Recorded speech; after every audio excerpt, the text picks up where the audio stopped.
for those that don't know, because it's not like Alpe d'Huez or something where it's like an icon of the sport of cycling, but what is the white rim? And then let's get into the whole approach of what you've done to get the record back. Yeah, so the white rim, it's a pretty old like Jeep trail it goes around Canyonlands National Park, basically. I guess not around the whole thing, but it's around this white rim. It actually is a white like cliff band that you basically ride around. I'm actually not sure why it became a thing, or why it got made, or because I was actually wondering that when I was looking at these roads. Like, there's literally roads like carved into the cliff down the side of the mesa. Yeah. So I don't know if it was for mining, or they're like, oh, let's just be really cool to make this loop around this trail. Someday this kid with bleached hair is going to try to ride his bike fast on this. Yeah. So yeah, it's a 100-mile loop. It's kind of a big deal in like the Utah, like Colorado, like that region. Like everyone knows what it is. Like when I was a kid, I'd always heard of the white rim, like, oh, that's a really big ride, 100 miles. And there's sand and there's rocks and there's cliffs and it's beautiful. And so yeah, it's kind of just this big, amazing ride you can do in southern Utah, right outside Moab. Mm-hmm. And yeah, a couple of years ago, Payson kind of made a big went and set the FKT and made a big deal of it, like show people what it is and like how cool it is. So and what's FKT? FKT is fastest known time. So FKTs are like more of a thing in the running world, I think, from what I've gathered. And it just recently became a bike thing. Who is Payson? Can you tell people who Payson is? Because they probably don't know the first name. He's got a mustache. Payson McKelvin. He's got a mustache. He rides for Orange Seal. Former national champion, Red Bull athlete. Yeah. Right? Yeah. Exactly. Yeah. We've actually raced mountain bikes together since we were 17 years old. So we've known each other for a long time. So he did. I was like, oh, that sounds like fun. A big 100-mile loop. Better go do this. And those, like, kind of for those who don't know, an FKT is also, at least most of them are like fully self-supported. So you can't have drop bags. You can't have people aiding you in really any way to carry all your own fluids, dash all your own trash, carry all your own food, etc. Which makes it that's one of my favorite parts about it, is you have to like figure out how much water to carry. It's kind of a gamble. You're like, well, this isn't enough, but it's going to have to be enough. And to figure out where to carry it all. And I don't know, I think it's part of the cool thing, is just because of all the planning and all that behind it. So. Yeah. So you took the record, I think, from Payson. Is that correct? Or what, did somebody else have it at that point? Well, Quinn Simmons had it, but he didn't start in the same place as Quinn. As Payson. So I'm not really sure if it was official or not. I think it counts because it's a loop and you can start wherever you so choose. But it's also kind of cool that Payson has it standardized and starting in the same easy spot. So Quinn started at the bottom of Schaefer Climb, which is the last like 30-minute climb on the ride. So he started there first, went up the climb, and then did the loop and finished back at the bottom. And Payson started at like the normal parking lot where most people would start, just because it's an easy place to park. You don't have to have a car that can drive down this twisty, steep road. Yeah. And to be clear with this too, people usually do this, like it's a common bike packing route. People will like bring their camping stuff and they'll ride it in 3 or 2 days, usually, kind of dividing it up into chunks. So doing it in 1 day period is really rough, but then doing it and trying to do it the fastest time ever is even harder. So your time, I think, what was your original time that you had on it? My original time was 5:30 and a half, I think. Yeah, right about there. And then Payson McKelvin took it. Or sorry, not Payson. Peter Stetna took it. Peter Stetna took it. Yeah, by about 2 minutes. Well, so he went and did it, and he missed it by 16 seconds. So then he went back like a week later or something, and did it again, and took it by just about 2 minutes from my record. And Peter Stetna is World Tour Trek pro rider, but now he's doing what Canyon gravel. Now he races gravel. Yeah, for Canyon. Yeah, probably also has a mustache. Yeah, he does. Yes. Interestingly, yes, he does. There's a theme here. All right. So Keegan, going from you've done it before to this time, now let's get nerdy for everybody here on the podcast and let's talk about like the details. So what did you learn from last time that you wanted to apply to this time? Oh man, I think the biggest thing I learned was that it's harder than I thought it was going to be. So I think that was the biggest thing. Like you look at the profile, it looks like it's like you kind of descend, and then you like gently climb, and then you ascend again, and then it's flat for like 30 miles, and you climb, and you're done. And that's what I kind of assumed it was. But you get out there, it's just like the climb is like this. It's just like shark teeth, like these gnarly steep climbs that you have to go way over FTP to get over. And that wasn't really like in my pacing plan. Like I was like, oh, I didn't realize I was going to have to do 400 watts to get up this climb. Cause I use a big chain, I got 38. So you kind of have to go harder than you want to go. So I think that was one of the big things. It's also way rougher than I originally had thought. Cause first time I did the FKT was my first time riding it. Like I hadn't pre-ridden or done anything on, I just sent it. And it's definitely chunky. Like everyone's like, oh, I use a gravel bike or hardtail. And you're like, wait till you get out there and go look at it. It's rough. Like, cause I think a lot of times in the videos, you can only see the smooth parts. It's hard to get video of the really rough parts. Those parts where you're going like 25 or so miles an hour, just like, it's like cows stepped in concrete, you know? That's the best way. Just like these little potted rough pieces of rock. So I think so you rode a full suspension then, right? Yeah, I rode my Santa Cruz Blur with 2.4 Aspen. So I ran bigger tires this time too. I went up. Last time I ran 2.25s. This time I ran 2.4s for the sand and for the roughness. So and then preparing for a course that you can't like pre-ride and see, like how do you prepare for something that you can't just like casually pre-ride in a day, you know? Like and for athletes who like can't call upon like videos and things like that, like how do you prepare?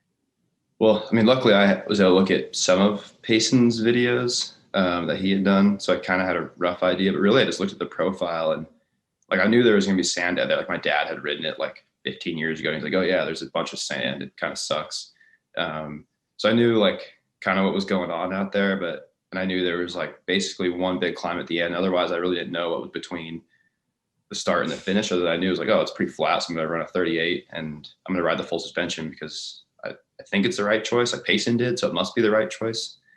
So that was kind of all I had to go on other than the distance. Like I knew it was going to take roughly 5.5 hours. This time though, we went full nerd, right? Like we took the GPS file, ran it through Best Bike Split, ran like 30 different scenarios. And extra. That's too much. Welcome to me. Kind of have to now. The record's getting so fast. You kind of have to do all you can. And like Peter ran aero bars, and I'm like, I refuse. I'm not going to do that because it's a mountain bike thing. So I'm not going to run aero bars. So like you have to go like a little nerdier to figure out how to gain time without doing that. Cause I think that's probably, I feel like those are worth a few minutes at least. So you gotta kind of get nerdy with it, which is like part of the fun to figure out your pacing and be able to push your limits. Wear an aero helmet? Well, I got TrainerRoad helmet. So, or my Giro Vanquish, like a semi-aero helmet, I guess. Trip socks? No trip socks, no shoe covers.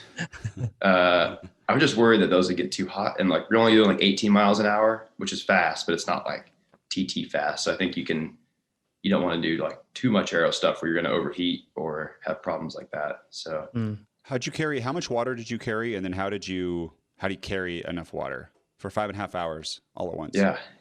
It's a good question. So I actually did some testing here in Tucson. I've been trained down here all winter, and luckily it's warm enough that there were some days where I was like, I can go test this. So I did a day testing, 250 mil an hour, which was not enough water.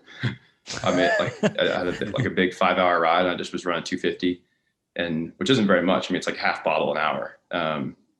So I tried that, and I detonated pretty hard, like 3.5 hours. And I was like, okay, this isn't enough water.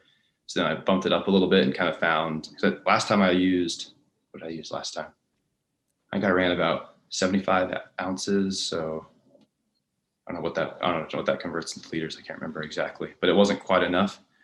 And then, so this time 2.2 liters is what you had before. 2.2. Yeah. So this time I ended up with like 2.7, I believe, which was one like regular tall bottle in the bike. And then I ran a hydration pack on the back, like an under the jersey one. So it was aero, and that one held 2 liters. So that would frame this for everybody on this. So the 5.5 hours, Keegan wants the least amount of weight as possible to finish, but also not to be dehydrated enough where he's stuck like 60 miles in and has to like, I don't know, call someone. I don't know what would happen. So what you did is you don't even have service. So you can. You're a dangerous man. So that's why he went to in Tucson where it was similar weather and he had tried stuff and he knows himself well enough where he could actually do a 5.5 hour ride, try to do the same kind of power and just play with the hydration. You did at 500 mils an hour. Wait, no, 250 an hour, which is insane. I'm at like 1 liter an hour. I think my sweat rate was like 1 liter an hour, right? Something like that. Yeah. You'd be so a prune you must have lost after this. Well, Keegan, I bet you sweat a lot too. High level athletes sweat more than untrained athletes. And I'm not saying I'm untrained, but Keegan's way more untrained than me. I would not be surprised if Keegan's sweat rate is really high. And you died at 250 milliliters. But that's very interesting. Did your performance drop at the end, do you think, from dehydration, or did you like get the line just right? For this attempt? Yeah. I think I nailed it. Like I finished and I actually had like one more sip left in my bottle. My plan was to drink the pack first because you really don't know how much like you're drinking when you're drinking out of the pack. You're kind of just, you can feel it sloshing, but you really don't know. So I was trying to like moderate that pretty well. So I drank that for like probably the first, let's see, for just under 4 hours. And then I went to the bottle and slowly worked on the bottle. And actually like I tried to finish most of it before I got to the bottom of Schaefer climb and just save like one sip for the top. Because Schaefer that's like the crux. Last time I blew up so bad out there that I actually almost had to get up and walk up pieces of it. I was going so slow. So this time I tried to pace it. I don't know if I paced it smarter, but maybe I fueled better and was able to not die up Schaefer's, at least ride tempo, which was pretty good. I think in theory, I think the way that Payson started the FKT, if you pace it just right, that should be faster because then you're light for the climb, you're dehydrated. Like I'm probably about, with the water weight on me and the water weight that was in me, I'm probably like almost 10 pounds lighter by the time I get to Schaefer. So I think if you do it right, it's probably the quicker way, but it's so hard to pace it right that, I don't know. It's either slightly quicker or incredibly slower. Exactly. Yeah. And this time I think it was just marginally slower. Like I wasn't able to ride quite the goal I wanted to up it, but I did pretty well. I didn't have to get up and walk, which was pretty good. What I just want to say for everybody is Keegan's strategy here is not the normal. Like we don't advise everyone to like try to lose 10 pounds on a 5.5 hour. This is very like top level pro. You're going against World Tour people. Not recommended, right? Yes. Don't do what Keegan did here, but it's very interesting. Although in road races, you can do something similar, the big climb at the end, and just but at a not as an extreme level, right? You might say, hey, I'm going to do make sure I don't have 2 full bottles on my bike as I come up on this last climb at the end, and that means. At this aid station or this feed, I'm only going to get 1 bottle instead of 2. That sort of stuff you should totally plan out, and especially in Ironman races too. So when I did Ironman racing, I would always have 2 full bottles on my bike that I didn't even touch at all time. I just like carried them along because I was afraid I was going to get dehydrated somehow. I don't know. I didn't do the math, but you drink from 1 bottle, but there's so many aid stations that you don't really need it. And I would just have I think a lot of triathletes do that. You see them and they're like, why do you have 2 bottles in the back behind your bottom and then 2 in the frame and then 1 between the aero bars? Yeah, it's a lot of weight when you think about it. That's a ton of weight that you're carrying. Like at Leadville, this is a good example. Like at Leadville, we talked about this, but when I did it, when I got to the base of Columbine, I actually shout out to Yuri Oswald, friend of the podcast and friend of, I'm sure, most here. But Yuri was at the bottom and I dropped off my hydration pack to Yuri at the bottom of Columbine. And then he was going to have it for me at the next aid station. So then I was able to, like, once I got down from the climb, right? So it's that sort of stuff in the crucial moments when you're going uphill and it's steep, you don't want to be carrying that extra weight. So if you can time it appropriately, it can be a huge difference. I had a friend, they were like trying to, I guess kind of, do me a favor. And they gave me a hot pack of hydration on the bottom of the column of Powerline. The issue was I didn't figure that out until the top of Powerline. And then I dropped it. But it would have been smart just to take a sip and dropped it at the bottom, because that's like 5 pounds or something. Those packs full of 2 At liters least. with the pack. Yeah.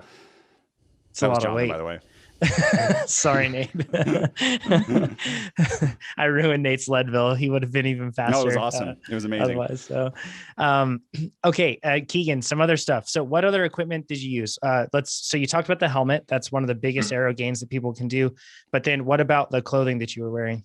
So I wore a Rafa skin suit with, has pockets. Those 3 pockets in the back. So I was able to keep my gels and some other random stuff in there that I needed, my phone for music. Big piece for an FKT this long. You actually have a playlist too. People can go to your Instagram and find, like, you shared your playlist, right? I do. It's on Spotify. So I have it on my account and it's on the Santa Cruz Bicycles account. Can you put that in the forum? Can you put that in the forum? I would be so cool to do that. Yeah. Is it mostly like Justin Bieber? Creed track on repeat over. No, Creed? Did you say Creed? Yeah, I said Creed. I said it. I mean, I had similar shows. We went a little bit different ways. Yeah. With arms wide open over and over for the whole time. That's hilarious. Keegan's got the hair going. You can see him. It's there. Yeah. But I was going to make it like 5 hours and 25 minutes. Cause like, that's how fast I want to do this. But then I got excited and it ended up being 7 hours. So now I've got like a 7-hour playlist for long rides, which is kind of sweet. Nice. Cool. So you didn't use socks. You just used normal socks. You didn't use aero socks. We need to get you some aero socks. Just saying, thinking of some things here, but next time.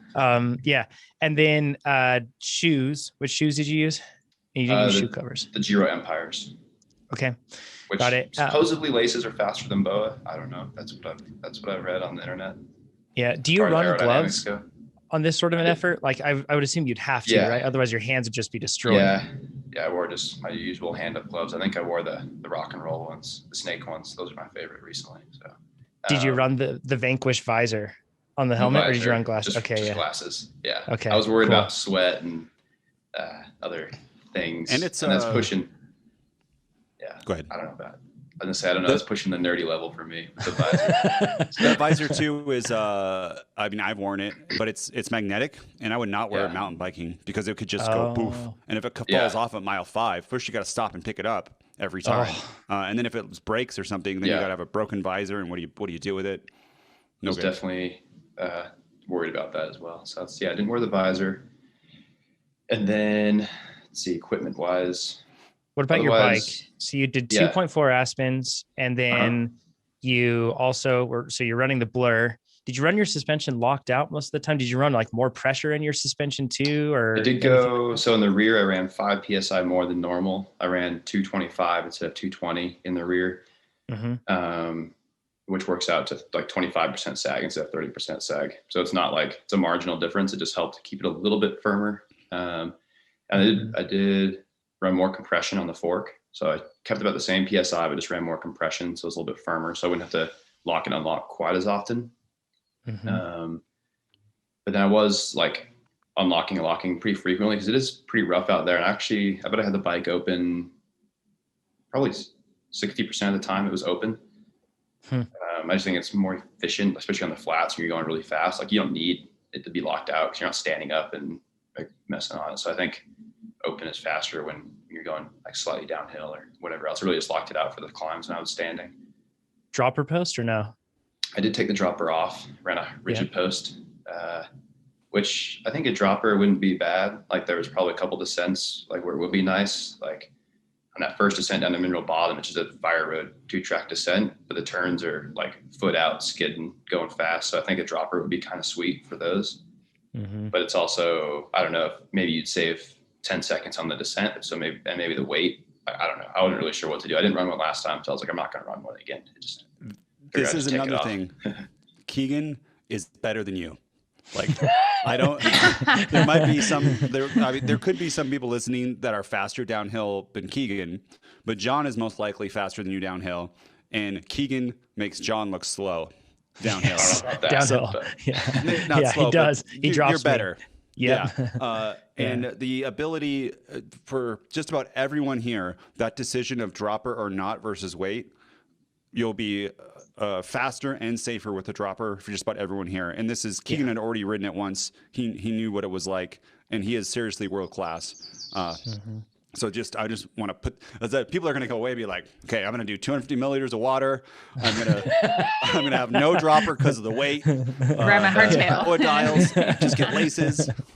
Yeah, I pretty much always do race with the dropper too. Like I never take it off for racing unless it's like a short track or something where it's like basically a crit. So I think droppers are in general better, but this is a unique thing. And then I ran a longer stem. So I ran a 110 by -17, just slammed to get it as low as possible. Cause I think last time I used my normal mountain bike setup, which was like I think I had a 90 on there, like a 90 -17 or something. And when you're riding like on the tops to keep your, like, just to keep your elbows in and stay narrow, I found like it was almost more work because you're having to use like your arms to hold yourself up more instead of just being able to like lock yourself out. So I think that kind of made a big difference in comfort. Like I know it's kind of counterintuitive, like, oh, longer stem isn't comfortable. But when you can like keep the same back position but have your arms locked out, that made a big difference, I think. You also ran bar ends, which resurrect the bar ends from the 90s, right? But you ran bar ends, but you didn't run them on the ends. Like you. Yeah, well, technically these are called inner bar ends. So they're actually made to be ran right next to the grips. Is how they're designed to be ran. So they're basically like oversized togs, more or less. How I got that idea is I did the last time before I did White Rim, I did the Israel Epic stage race. And one of the German riders had those on his bars and he just slid them all the way in. And it just gives you, it's like, I think it's more or less just safer than holding on to the tops of the bars. And it's like a little more comfortable because you can actually like kind of angle your hands or like a little more natural position. You just slide those in until your bars get thick, basically. And I ran those there. It just gives you something to hold on to. And sometimes I'd just be zoned out and be holding on to these things. And all of a sudden it gets super rough. And I go, I guess I'm just going with it here because I can't change. I don't need my brakes. And you can't really turn.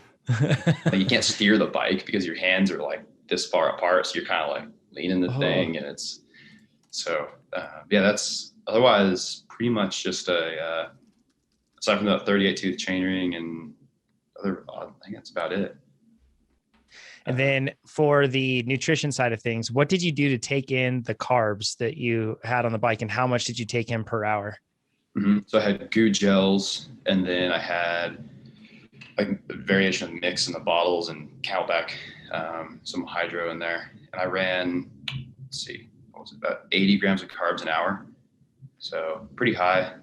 I've been testing different limits training. I found like 80 to 90 was kind of the sweet spot. It seems like more than that, my stomach would get a little fussy, and less than that, I felt like I was like, oh, I'm fine. So I might as well like push it up against the upper limit. So last time I definitely didn't have quite enough carbs and had a bit of a detonation. So yeah, when you were in Tucson, like doing big ride, like did you test out that? Like, I tried my exact strategy with the high carb. So last time I maybe only took in maybe 50. So I wanted to try and get in more this time. And so it took me a month or two and I was kind of working on different ways of taking in the carbs and like how to spread it out. And I think that ended up being the right ticket. And I actually raced with that same like ratio at Cactus Cup this last weekend. And that worked great for me there too. So I think for longer events like that, it's anything over 2 hours. It's kind of a good way to go. And this is like, it's tricky too, because once again, you're just not carrying that much to drink. Yeah, so then it's hard to get in. So this is like something that most of us average Joes and Janes that are listening to this, we probably don't deal with this, right? Like we don't deal with this constraint of you can't take in 500 milliliters of water an hour. You have to take in less, right? Yeah. So you can't carry solid food and like, you could carry some solid food, but it's just heavy and it's basically just wasted space and wasted weight. So I think like goos or the chews are probably the most efficient form of carbohydrate. As long as your stomach is used to eating them for 5.5 hours, you're good to go. Yeah, that's something worth considering. You can't just like one day be like, I'm going to do 80 grams carb an hour now. Like you have to. You can't just jump into it. You have to train with it for a while for sure. And it's a little weird at first because just like so much eating and drinking. And it's definitely a bit of you have to slowly ramp into it. Yeah. Yeah. It takes some time. So forgive me. Let's talk about your pacing. So we worked out this detailed plan where we were like, okay, like we looked at the pacing effort. We looked at what you could do in terms of like a capacitive effort. Then we looked at like what you wanted to kind of pace toward, which may not have been quite to that limit. And then we tried to find the best day within a handful of days. And then we looked at weather and we were like, okay, wind, but do we value barometric pressure more than wind? Like which one is actually like more detrimental to performance, and went through everything. And one of the things that we decided to do was we were like, we started looking later in the day and looking at later start times. And it looked like it was going to be faster the later you started, because even though the wind was like 1 mile per hour more, the barometric pressure was dropping pretty substantially.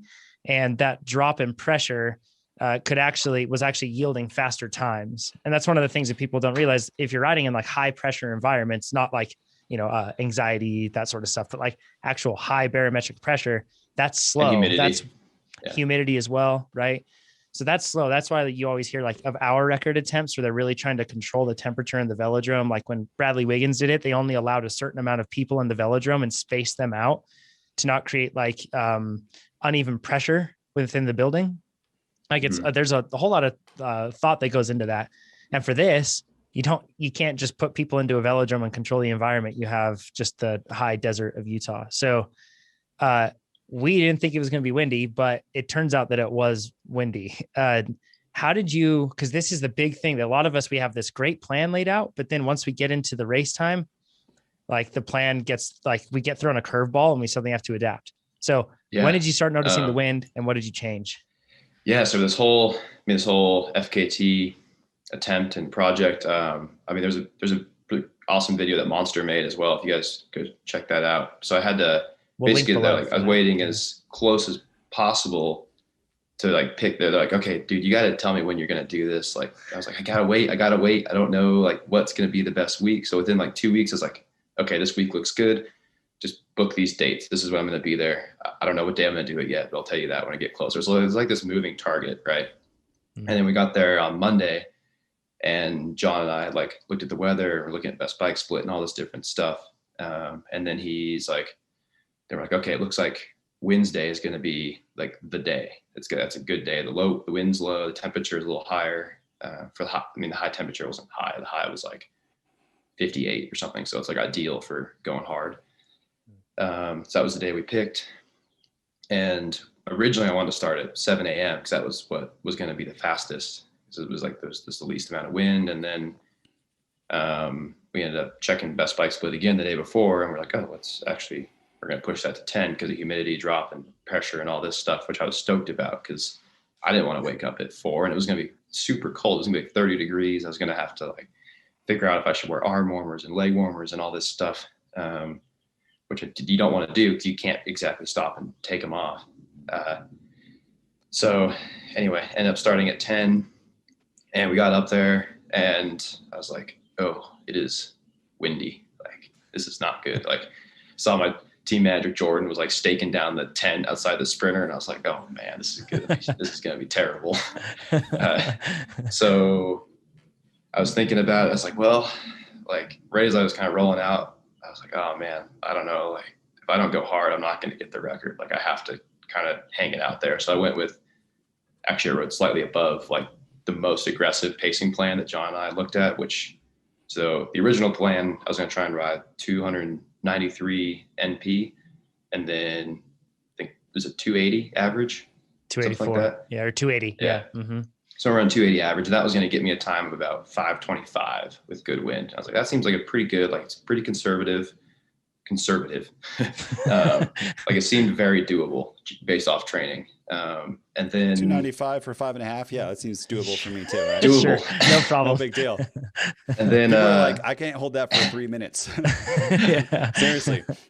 Yeah. So yeah, then I rolled out and I was like, well, now we're going to have to go hard. So I'm either going to blow up out here in the desert. I'm going to be walking and it's just going to be a horrible day, or I'm going to get the record by like that much. So I ended up basically in the first 5 minutes changing my placing plans. Like, all right, I'm just going to ride 320 as long as I can.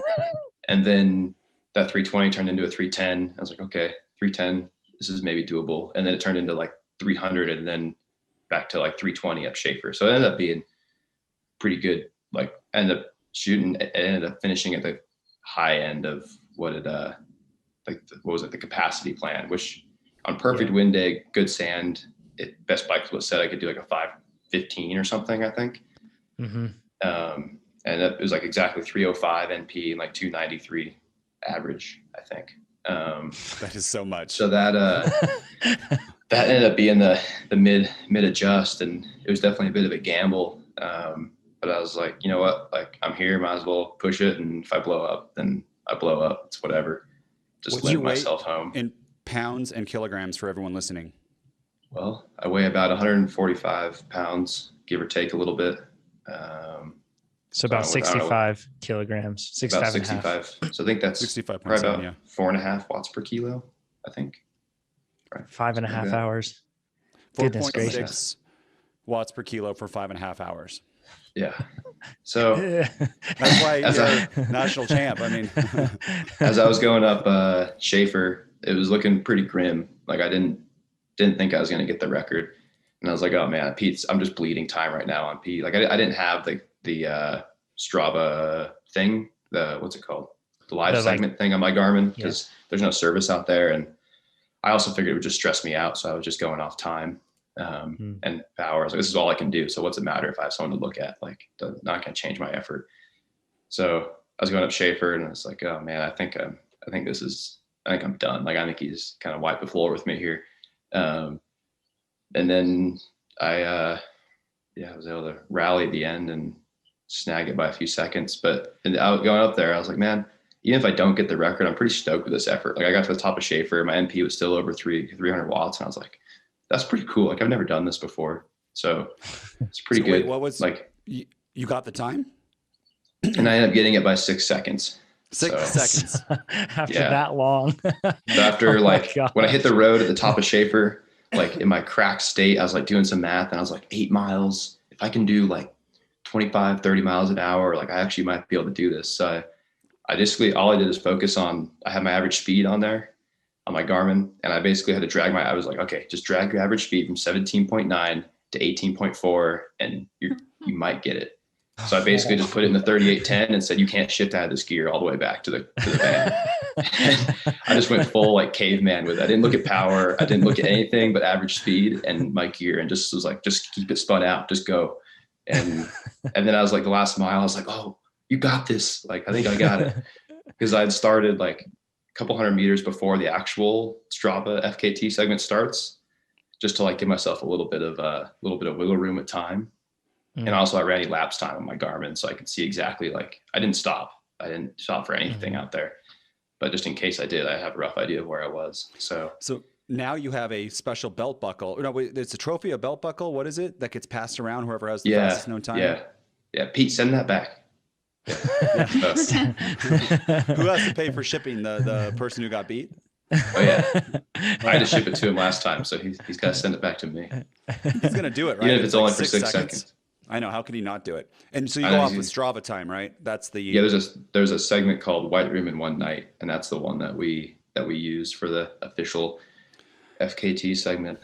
Keegan, you have to do Leadville and Unbound Gravel. Are you signed up for that? Can we support you? I will just go. Let's do it. Let's make it happen. Yes, I want to see you do it. Yeah, it's those efforts. I love those big long efforts like that. It's just it's a special kind of thing. You message me if you, like, I want you there. Your focus.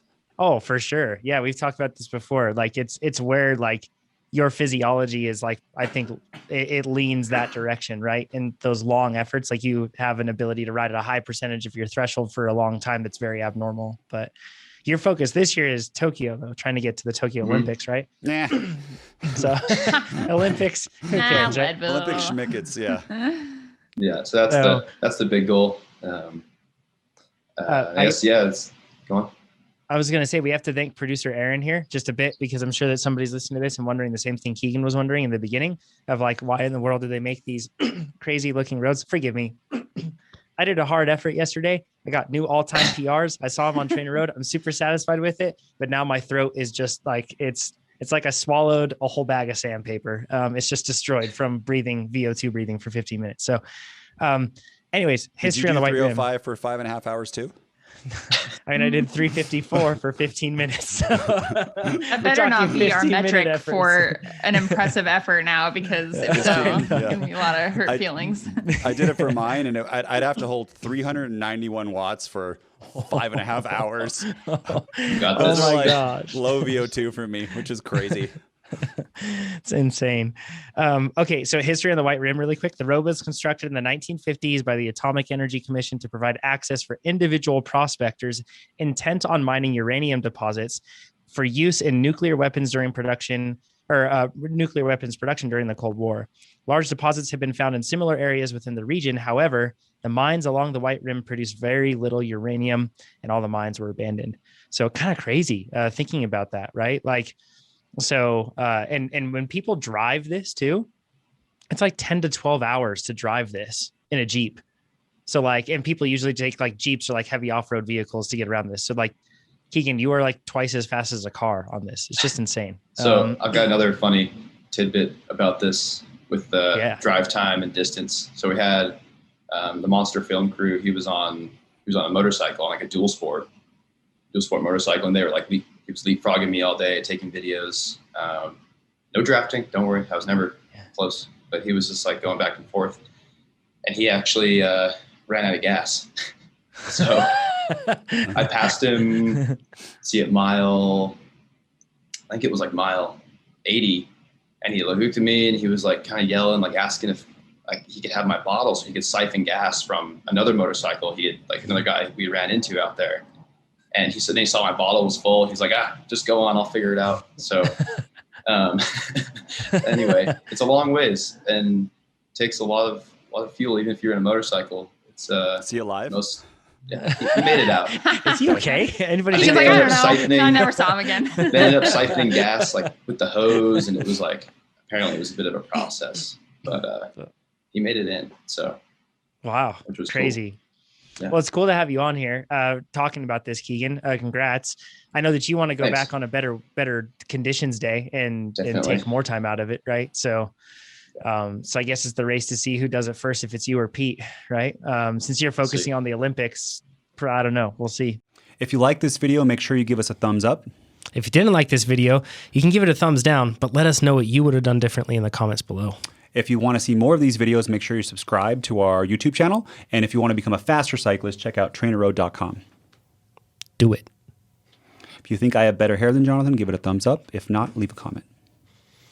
My hair is better than his.